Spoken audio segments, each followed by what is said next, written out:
Hello and welcome to Blockchain Gaming World episode 169. I'm your host John Jordan. Don't forget to check out my daily email about blockchain gaming. You can find that at gamestx.substack.com. In today's episode I'm talking to Anton, who is the CEO at Helika. So Helika started out, as many companies do, looking at off-chain, on-chain data for sort of UA marketing purposes for blockchain gaming. But since then, as we discuss, it's sort of moving down the stack. So it's doing more things in terms of sort of live ops, looking at things like retention, engagement, monetization, the sort of standard things that we have in the sort of web2 world of gaming, but haven't really sort of really picked up yet on web3 gaming. So that's what we're talking about. I hope you enjoyed the episode. Don't forget that every week we're putting out new episodes looking about what's going on in the world of blockchain gaming. So do subscribe via your podcast provider of choice, and see you next week. Hello everyone, and I'm very pleased today that I have Anton from Helika on the show. How's it going, Anton? Oh, it's great. It's finally back from Dubai. There was a blockchain conference. Hair is dry. There was some flooding, but back in business now. Yes. I saw some pictures. You had a yacht party, but I think you managed to actually do it in the sea rather than in Dubai city itself. It was both. We had to drop the car in the middle of the pond and literally swim out actually during the flood. But after that, it was fine. Yeah, thanks for asking. Cool. So always good to find out a bit about the interviewee to begin with. So do you want to give us a bit of a sort of potted history of how you've ended up being the CEO of Helika? Yeah, of course. I mean, I was the first company I founded was back in 2015-16, which was actually in the crypto space as well. So at the time, the mining was pretty big in Eastern Europe and some of the other places, and I did the crypto exchange. Bitcoin at the time to fiat, and it was basically, I think, before the Binance days or at the time. That have not worked out. I mean, regulations were kind of not there fully yet. But then I went back to tech and was always focusing on data analytics and product across various industries, including fintech and e-commerce and things like that. But the passion was always in data analytics. How do you enter the industry early? Because presumably the assumption is always that different companies, different customers need data to figure out and make different decisions to build the products, to reach the audiences, and things like that. And so I guess about 2 years ago now, I founded Helika, which is initially we've been focusing on NFT analytics. But very quickly we, as a team, saw that NFTs are at the peak of the market. Let's call it, I guess, 2022 at the time. And also, like, NFT companies don't really need data analytics as much because, yes, you can track collections, you can forecast some things, but it's very different from gaming, especially web3 gaming, that using data on a daily basis to make decisions, to figure out what kind of features we want to have in a game, what other games our players have as well, to do targeting and things like that. And so very quickly, Helika specialized in gaming analytics because it's a very complex data problem to solve. You have some players that are doing some things on chain, they're buying NFTs, they're buying skins and things like that. At the same time, most of the people just play the game. They don't really, engage for the on-chain activity as much. So you have a lot of different data sources, on-chain, social media, in-game. And so the challenge was the ability to solve this data problem through various tools that we have now. Became a big success, and that's what we're focusing on today. We were saying just beforehand, it's kind of quite hard for me as an outsider, sort of looking at what you guys are up to. And I was looking, when I introduce you, what's the sort of pithy, like, Helika who do this, and you sort of described there initially. You started off as analytics, so on Twitter, your Twitter handle is Helika Analytics, but now you seem a much more sort of multifaceted sort of organisation. And I don't know. I mean, do you have a pithy description of what Helika does, or is that not what you do at the moment? The simple version is that if somebody's building the game, we provide everything else outside of the game build. And so what it means specifically, we help the games to acquire customers, acquire players. We help the games to drive engagement and drive retention of the players. So how can you attract the right players at the lowest cost, and how do you make sure that the right players, so they actually stay with the game, they become engaged, and they spend money in the game as well. So it's the idea that you don't have to look for the cheapest players on the market, right? Like, you don't have to necessarily optimize the CAC cost, but as long as the ratio between LTV of the players and the acquisition cost is positive, then it becomes a programmatic vehicle for you. And so we have basically several different products. On the acquisition front, we're focusing a lot on an ad tech vertical. So it's all about attribution, user acquisition, and things like that. And then once the people start to play the game, we have a number of tools in place that can help you to measure what the LTV is, and then how do you drive engagement and retention. Because I think most of the games in the last year, everyone were talking about, where can you find players? Web3 is so small. Yeah. Valid question, but at the end of the day, you can always buy players, right? You can run an ad on Facebook, and you can get the players. That's not really the issue. The issue is once they start playing the game, how do you make sure that they are delivering positive ROI for you as a company? Are they the right players? What are the segments and things like that? And so we have three major types of products. We have analytics, we have user acquisition, and then we have liveops tooling that allow you to increase the LTV of the players up. So that's where we started. And I guess taking a step back and looking at the sort of the Web2 world, obviously, certainly on free-to-play mobile, that was sort of now the biggest part of the industry, where I sort of was before crypto. That in there, some of the aspects you're talking about there, the sort of the UA sort of user acquisition sort of funnel and all the sort of predictive stuff around monetization became this incredible sort of flywheel of the whole industry until Apple broke it, obviously. But it was interesting that in that sort of world where you didn't really have sort of specific data, you sort of had data on devices, and you could sort of work out. You didn't know who people were exactly, but you sort of knew a lot of data around sort of how they played. And when it comes to Web3, in some ways, obviously, as an outsider, as like an outsider in terms of what you guys are doing, it seems like the data thing is solved. Because in lots of cases, there's people who have wallets, and take an example. You have MetaMask wallet. You log into games, so anyone can look at that MetaMask wallet and go look at all the NFTs this person has, or tokens, or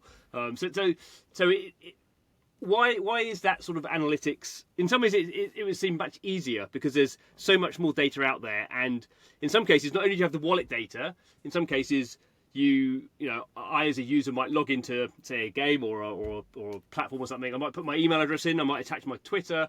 I might attach a couple of wallets and my Steam, and suddenly you have an enormous amount of data, more than anyone has ever had about users. So surely this is quite an easy problem to solve. No, 100%. Like it's so the reality is, like, most of the teams that are building today in Web3 games, those are very small teams, right? Okay. So even if you look at Japanese studios that are affiliated with the large conglomerates like Gumi, Sega, etc. Like Sega is not building Web3 games. It are the teams that are separate from those big companies. They don't have necessarily infrastructure. They don't have the army of data scientists to be able to do that, right? So I think most of the teams are really excited to build the game itself, but they also recognize that mathematics on the back end, ability to understand the players at scale, ability to see what else are they doing, which other games they play. Quite frankly, they don't have time, desire, or capacity to be able to do that. And if you look at the big studios like Zynga and SciPlay and others, you'll see that those guys have been building this infrastructure for many years, right? But in terms of Web3, like, most of those studios going live tomorrow, and so our strategy was always to do what Zynga has done internally, and why don't we syndicate it, the cost and everything else, and the tooling across the whole industry, so people can compete on the premise of the game versus on the premise of infrastructure, if you will. So it almost becomes an enabler. And then when we now start chatting about different predictive models, ML models that are built on top of that, like how do you forecast the propensity to spend of a player and things like that, presumably, and we're seeing it right away in the data, if you have more data sets, your model will be much more accurate at prediction than any single studio can have. Because you're right in that many of the behavior on chain is public. However, today actually most of the player activity and events happening off chain. Very few games building only on chain because everyone recognizes that it's a very small audience. And first you want to build a game that is playable, that you, John, and I would play, versus just building it for the sake of building it. So I think it's actually a way bigger infrastructure problem. In terms of data management, in terms of running the models on top of that, and in terms of providing the tools to the companies that they can handle alone. It's like if you're building Netflix, you're not going to build AWS or GCP on the back end. You're just going to go to another company and do that because you're creating the content Mm-hmm. So I can sort of see your argument in sort of the initial stages that everyone's just trying to do everything very quickly, so people don't have 10 guys sitting around to do this sort of stuff for them. But presumably, as the industry gets bigger and some games already seeing, I mean, actually not very big, Pixels as a team, but Pixels is now sort of the biggest sort of game in terms of on-chain activity. You as a sort of a third-party provider, will it sort of will it end up being that the sort of the big blockchain games will build their own internal capacity because they'll sort of want that themselves? That'll be sort of something that they want, and over time it'll still be like a long tail of activity, but potentially sort of the bigger, more successful games do what you're doing internally over time, and you're sort of left with the sort of the 100%, smaller yeah. ones. Is that? Yeah, no, valid concern. I mean, we don't have to go far. Like, I think every other industry outside of Web3 and gaming, if you look at e-commerce, fintech, all of the other spaces, I think it's a fairly common concerns of the founders and analytical company. What will happen when those guys become very big and they can hire 55 engineers specifically to solve this problem? Now, the way we think about it at Helika is that this will happen for sure. And some companies, understandably, would like to build their own infrastructure in-house. But that's why, as we growing our main business, we're building actually in parallel the collection of the benchmark, providing the rest of the market view, if you will. Okay. So what studios, what players are doing outside of their game, right? So if I'm a coffee shop, I have very good numbers about my customers who is coming in. But if I'm Starbucks, I have no idea what those guys are doing across the road if they sell coffee as well. So we're providing the rest of the behavior, if you will, including the benchmarking. Like one good example is if you're just about to launch the alpha product and you see your retention is at 50% after 30 days, you can say it's good because you PM and you've done some games before, but actually you don't really know what are you comparing this against. Maybe Shrapnel across the road is doing, I don't know, 95% if you the Sure game. So we provide the rest of the market view, and that's how we will be hedging, if you will, or evolving towards once the industry matures.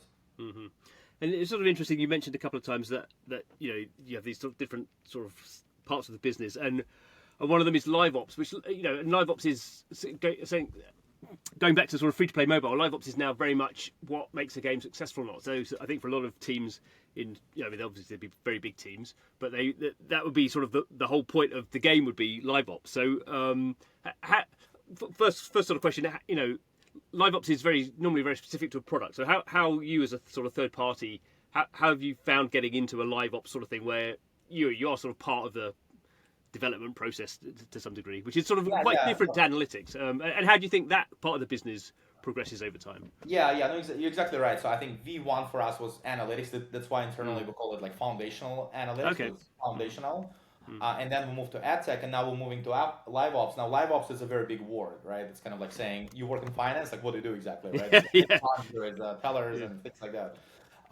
So we developed the system UX experience, if you will, kind of like campaign manager or game management system where PM can log in, and it's an add-on on top of the data, so all of the products are cumulative, where you can yourself, or we can help the teams to do that. You can distribute various, for example, play to airdrops, or you can launch the battle passes without necessarily building it in-house. So it sits on top of the gaming infrastructure, and it's again syndicated. And so right now, for example, many companies are distributing airdrops to their players to attract them, retain them, whatever the case might be.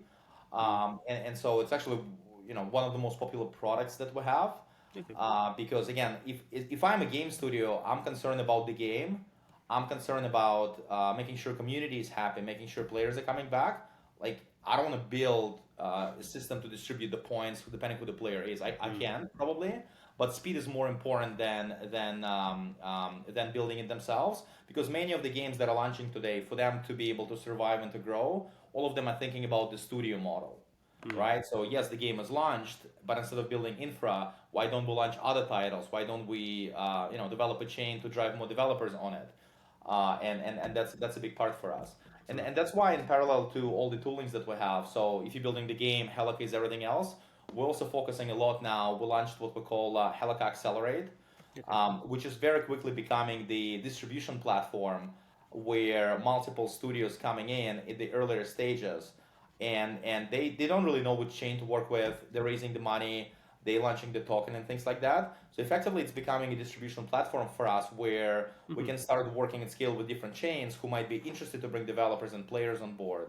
And so we kind of have two parts of the business that run together, tooling, as well as ability to provide players and developers to different chains and ecosystems. And was this the Accelerate thing? You announced as like a $50 million sort of, I don't know, it was a fund or something, or quite exactly how you described it.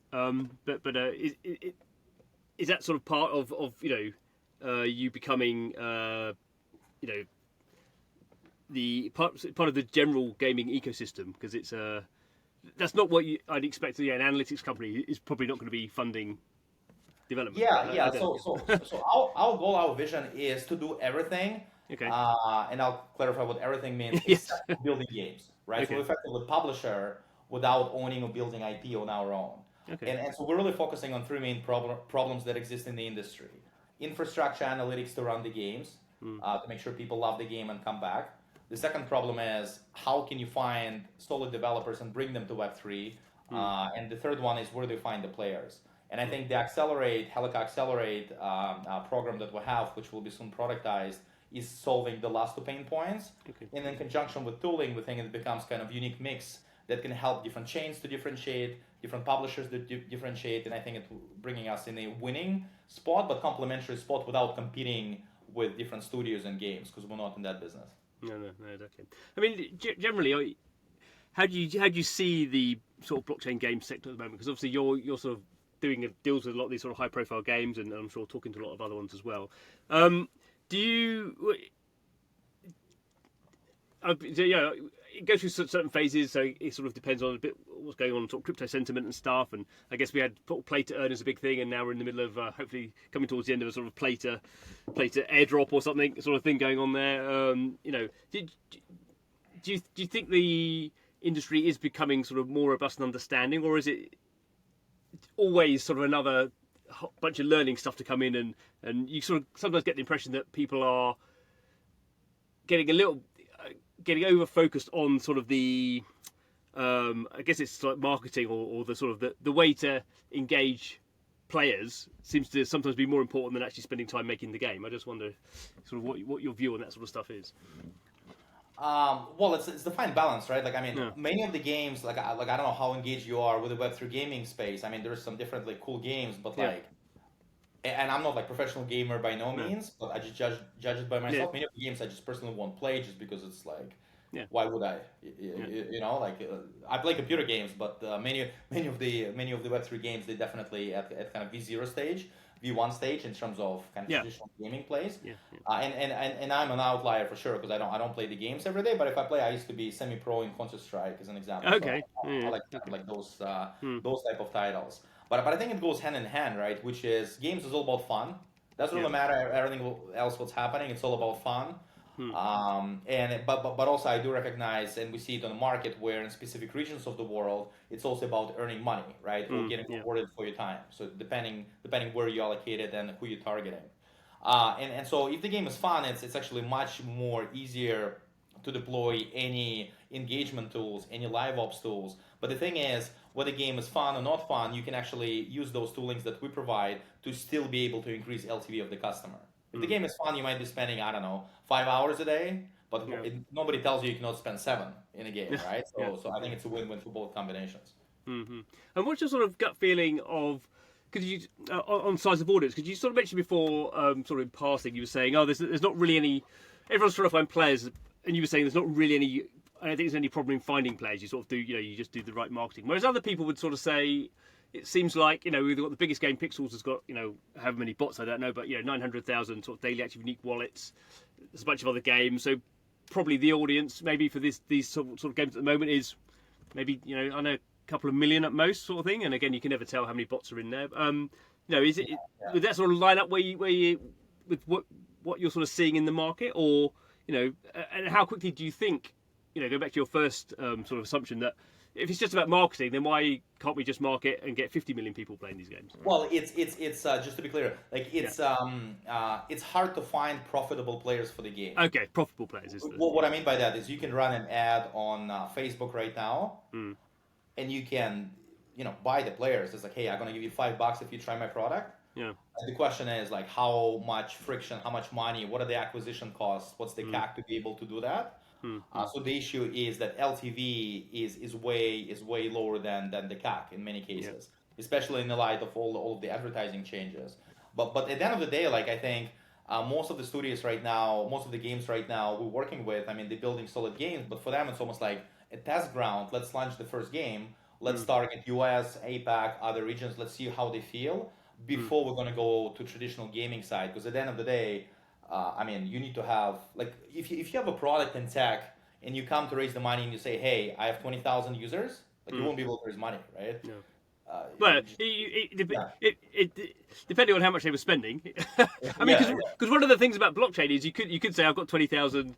I've got a PFP collection that's 10,000 people, but it's CryptoPunks. So people go, well, there's people are spending $200,000 to buy your NFT. So I mean, things can be a bit different in blockchain when it comes to stuff like LTV. yeah. No, I mean, outside of different communities like CryptoPunks and Yuga, etc. Like this is different like business. I'm talking about like the products, right? So versus the creative side, and products would be games in this case.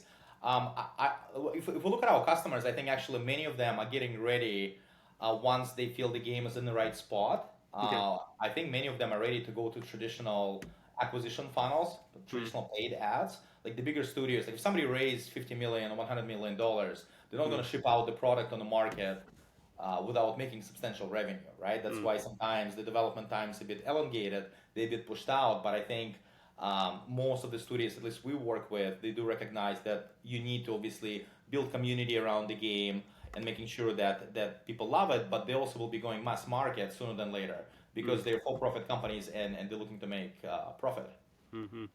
I've often sort of wondered that one of the interesting things about blockchain, maybe in the long term, is that it will allow games to monetize on a much higher level, a fairly small sort of audience. So I guess we sort of had this a little bit in sort of free play mobile. We had it in some of the like 4X games, or maybe some very niche RPGs.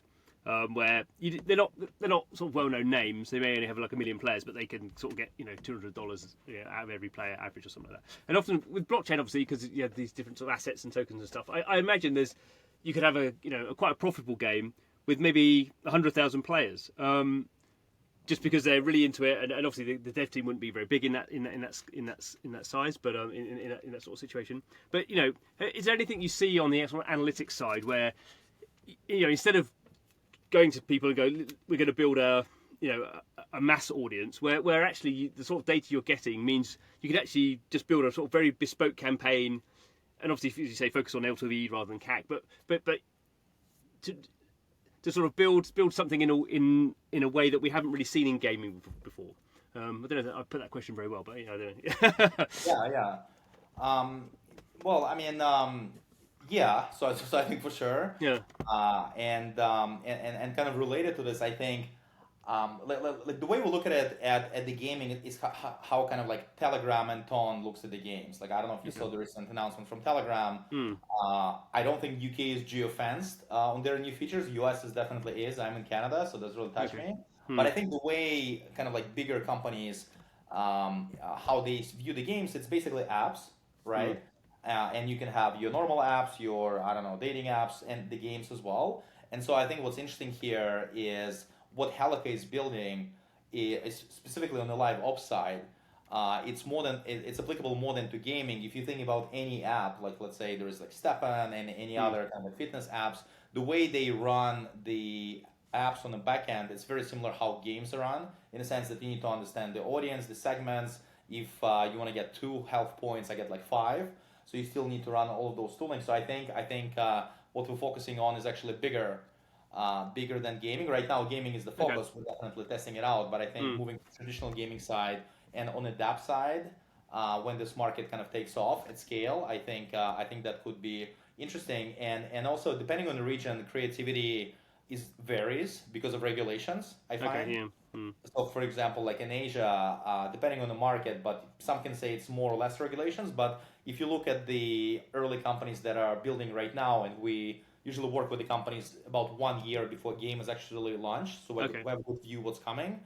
Those guys are super, super innovative and creative, right? Partially because of the regulations, partially despite, it depends how you look at it. But for example, many of the game studios in Asia, like Korea and Japan, they start to integrate more advanced DeFi elements in the game as well. So it's not just about game, right? Yeah. And there's kind of V1 of DeFi, kind of like staking, but there's other elements, fintech elements that they're introducing. So I think creativity can come both from the game itself, but also what kind of features and products they're introducing inside the game. And that's why I think 2024 is the year of gaming, because if you look at the chain data, if you look at the user flow, where they're coming from, the clear pattern is that most of the people coming from Web 2 to Web 3, most of them first will try the games. It's something they tried before. They play Candy Crush, and only after they get comfortable with the games, after they try some of the DeFi features, then they switch to other sectors of the Web 3, right? So I think games is actually way bigger in terms of its role in Web 3 versus games on its own. It's a gateway for mass user adoption. But I again sort of wonder if I don't know, just in terms of the numbers, it doesn't seem like that a lot of people are sort of coming into Web3 gaming at the moment. I don't know. Asia is. I think you're right. There's a definite different level of acceptance, I think, of crypto. In some of those territories. Well, and also I think we're a little bit biased because I mean, you in UK it's a bit different market, but if you're in Canada and US, you kind of boiling in your own bubble, which is like the EVM chains and the chains that are based here, which we're very bullish on. But again, there is like very different ecosystems outside of US in particular. Like Tone Foundation is a good one that powers Telegram. Like for example, there's a game there called Notcoin, NOT coin. I don't quote me on the number, but if you look it up, how many people are playing it, it's north of 1 million, right? People kind of boil in their own bubble. But and also just do recognize that many big games like Notcoin, for example, I'm not sure about their funding status, but I'm pretty sure they have not went to VCs and raised the capital. No. Many of them are very private companies, like there's no announcements. And actually, I do think there is a lot of successes outside of kind of this US market, which is very important. And so everything it will take is to have just one successful game, which we're already seeing on the market, and then the rest of the developers would follow.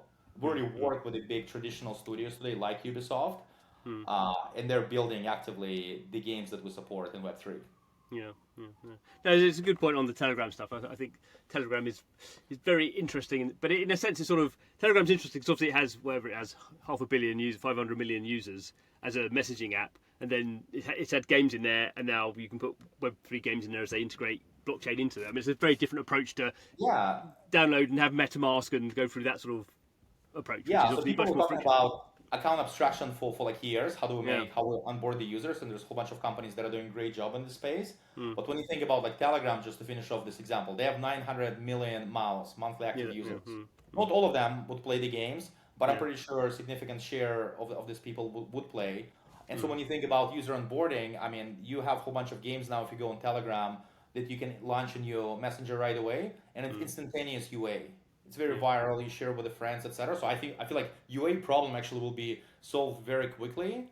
It's more so to your point, how do you maintain the people? How do you get them engaged with the game? And there's different strategies on that, and that's why companies like Tencent, their whole premise always was, let's ship out quick game. If you play for a week, if you play for a month, doesn't really matter because we're going to send another one. But as long as you stay within our ecosystem, within Tencent ecosystem in that case, it's all good, right? That's why we have battle passes and things like that. And so I think that's why chains are so hunting now for different game devs, because there's also chains. I was in Denver, and the talk was not only about L3s, people talking about L4s. Oh really? I've not heard of that before. Like Chain inflation. It's always someone's gonna. That category becomes definitely commoditized. And how do you differentiate? It's the games, and from the game side as well. It's like if I'm a game, you want to be looking for the audiences, right? Where's the audience? I mean, I'm not going to be calling out specific chains, but it's very few of them that actually have active players. There are some chains that don't have players, but they're pretty serious about deploying capital and marketing and things like that to do that. But other chains, it's kind of problematic if there's no players at all who will play the game. Yeah, good point. And how do you see the rest of the year sort of panning out in terms of, I guess, more specifically with sort of Helika's business? I mean, we've sort of had a really great sort of 3 months and all-time highs, and then this month's been pretty choppy and everything. Everyone's a bit unsure sort of what's going on. I mean, in terms of what you're seeing, are you just take, as a CEO of a company in this space, is it just a sort of very just long-term? You try not to worry too much about what's happening sort of day by day. You're just sort of focusing on obviously your clients and trying to do the best job for them, and you feel like you don't really have much control over the price of Bitcoin like anyone does. Yeah, no, of course. Yeah. I think, I mean, I started Helika on the second day when FTX was announced. Oh, So really? I started raising kind of in the bear market, so pretty familiar with Yeah. multiple markets, and I was in crypto for a long time. Yeah. ICO boom and everything else that was before that. So kind of it's almost like part of the embedded business model in Helika. And so I mean, in the bear market last year, we've been essentially building the products at scale and then monetizing them in parallel. And right now, I feel like what we have built and what we're going to ship out this summer is already almost like ahead what industry needs today in terms of the pain point it solves. And right now, that's why we're focusing a lot on expanding geographically to APAC. We have the teams on the ground, offices on the ground in Tokyo and Korea, super Okay. bullish on those markets. And so right now we trying to engage as many customers as possible across APAC, Europe, and US. And I think like nobody knows about the bear market, but if you look at kind of VC sentiment, what kind of deals they're investing in now, I think, especially token deals, I think kind of the sentiment is that a game studio, for example, should launch the token if they're planning to do so before kind of Q3 of this year. And the reason being is because there's lockup periods and things like that. And if it's beyond that, I think the so what here is that some people anticipate that the bear market will begin approximately in a year from now. Okay. And when it begins, we're going to go back to the products that we're already building, focusing on AI, programmatic game optimization, and things like that, and also moving to the other sectors, which is dApps and the application layer, in addition to gaming, because it's very similar economies, if you will, that how those applications are run. So pretty bullish expansion this year, working a lot with the customers, going deeper, trying to understand what's next for them. So it's a combination of everything for us. And a good reminder, actually, we'll just ask I did notice that I mean, I guess like every tech company in the world, you have an AI sort of initiative going on there. So what does that actually mean? I guess, as I say, every tech company, I guess, feels like they have to be looking at how AI changes their business. But is this... at what level are you sort of integrating AI, and how transformative do you think it can be to what you're up to? Yeah, we're pretty humble guys. So like what I mean by AI in particular is we're actually starting with various predictive analytics models, Okay. right? So if you have a player, how their LTV is looking for the games in general, and where do we think their LTV can grow based on their kind of profile, based on their previous behavior. So it's predictive analytics, and we're leveraging the existing data sets. But in parallel, what we're working on is various, on the product front, for example, we're working on ability, just instead of looking at the numbers, can I type something, hey, I want to see the most profitable month of players on my team, just as text, and it spits out the chart, things like that. So that's going to be one for us. But in the future, how can we take all of those data sets and recommendations that we have, and so PM of the game, when they look at the game, they can have recommendations automatically, right? So, hey, in this feature of the game, you have opportunity to improve your engagement by 1.25%, kind of go. But that's kind of far out, not because of lack of capabilities that people cannot do it. I just think if we launch it today, I don't think there's a single, very few companies that would be able to deploy it. Just the pain points are way kind of lower down the stack. Let's launch a game, let's get the players, let's see if it's working or not. But that's our stance on AI. So we're doing it methodically, and we're trying to time our products in this area to the right time of the market when the industry is ready. I mean, that's a very good point. I guess often in this space we're very impatient for stuff to be sort of happening, and as I guess when you talk to game developers, and obviously as you pointed out, these are generally quite small companies, and they're trying to do a lot of stuff all at the same time, and a lot of it all sort of links together, and if you're not getting it all sort of right, it could kind of fall apart quite quickly. And then to have that and to deal with all the sort of market sentiment that's changing all the time as well is quite a lot to Yeah, to spin exactly. up. Cool. Anyway, lovely. Thank you very much, Anton, for your time. Thanks, John. I appreciate it. Good convo. And thanks to you for watching, listening to the podcast, wherever you are consuming it. Every week we are putting out new episodes.